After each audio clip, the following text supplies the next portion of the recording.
Okay guys, kereta dekat belakang saya sekarang ni dah lebih daripada 2 abad tau. Walaupun dah 2 abad dia punya usia, tapi korang tengok teknologi dekat dalam dia macam kereta baru keluar sekarang tau. So, jom kita review. Okay, let's go.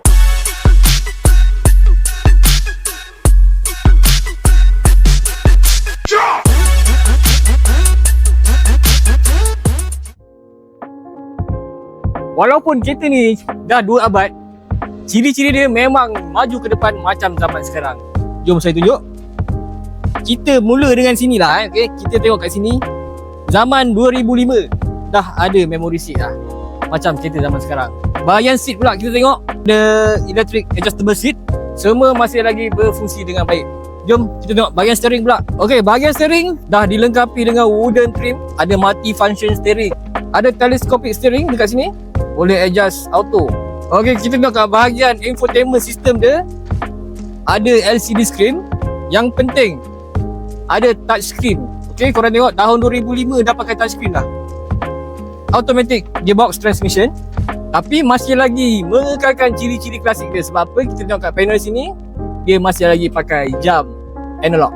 Okay, antara ciri-ciri lain kereta ni adalah korang boleh tengok dekat sini, walaupun kereta tahun 2005, dia dah menggunakan sound system Alpine guys. Bukan je dekat bahagian depan, korang boleh tengok dekat sini, bahagian belakang dia pun guys ada audio player dekat tepi ni. Korang buka je, korang terus nampak. Kalau tak CD, main movie pun boleh.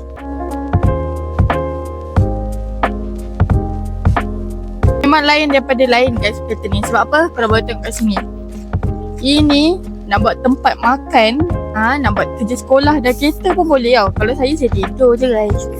Untuk part enjin menggunakan enjin 4200cc supercharged petrol. Okey, untuk bahagian interior pula, kereta ni menggunakan creamy leather seat. Kalau kita tengok sini, ada 2 tone. Dekat sini ada warna creamy dan ada warna grey. Okey, bahagian tayar pula, tayar menggunakan 19 inci original rims. Okey, dan yang terakhir sekali, kereta ni juga ada menggunakan retractable side mirror. Kereta tahun 2005.